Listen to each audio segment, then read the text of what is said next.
আসসালামাইকুম। দ্বীন ইসলাম তৌহিদি শ্রোতাবিন্দু, আলহামদুলিল্লাহ, আমাদের বাংলাদেশ মুসলিম কান্ট্রি, যে জায়গার মধ্যে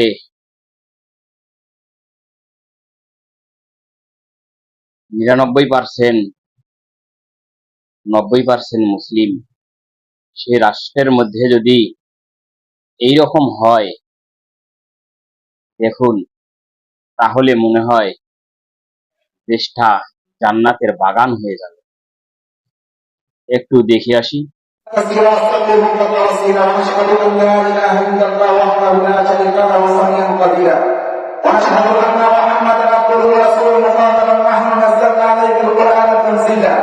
إن الله وملائكته يصلون على النبي يا أيها الذين آمنوا صلوا عليه وسلموا تسليما اللهم صل على سيدنا محمد وعلى آل سيدنا محمد كما صليت وسلمت على سيدنا إبراهيم وعلى آل سيدنا إبراهيم إنك حميد مجيد وجوبا منهم على رسول الله النبوة عن المؤمنين كل أكبر الجنة أكبر رضي الله تعالى وعلى الخالق لا يغادر الله عن المؤمنين سيدنا والخلفاء رضي الله تعالى وعلى أخطر المصطفى الله عن المؤمنين بالنور والخلفاء رضي الله تعالى وعلى عالم المؤمنين أسد الله الغني عن المؤمنين خبر المصطفى سيدنا علي بن أبي طالب رضي الله تعالى وعلى أزواج محمد আলহামদুলিল্লাহ, প্রত্যেকটা পুলিশ অফিসার যদি এইভাবে মসজিদের মধ্যে খুতবা দেয়, এভাবে ইমামতি করে, এভাবে তার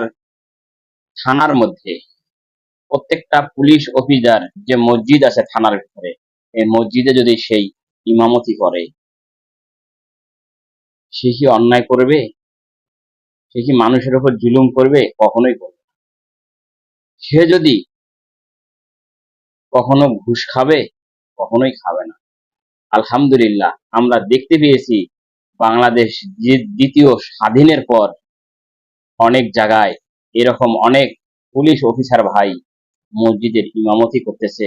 এক পুলিশ অফিসার ভাই দেখলাম মাইকের মধ্যে কোরআন তেলাওয়াত করতেছে, কারি। আলহামদুলিল্লাহ, এরকম যদি হয়ে যায় তাহলে আমাদের বাংলাদেশ আলোকিত হবে। আলহামদুলিল্লাহ, আপনাদের মতামত আপনারা শেয়ার করবেন। ভিডিওটা ভালো লাগলে অবশ্যই যে যেখান থেকে দেখতেছেন ভিডিও নিচে কমেন্ট করে অবশ্যই জানাবেন। আপনারা যদি কমেন্ট না করেন তাহলে তো জানতে পারি না আপনাদের মতামতগুলো কি। অবশ্যই রিকোয়েস্ট করব আপনাদের মতামতগুলো অবশ্যই জানাবেন।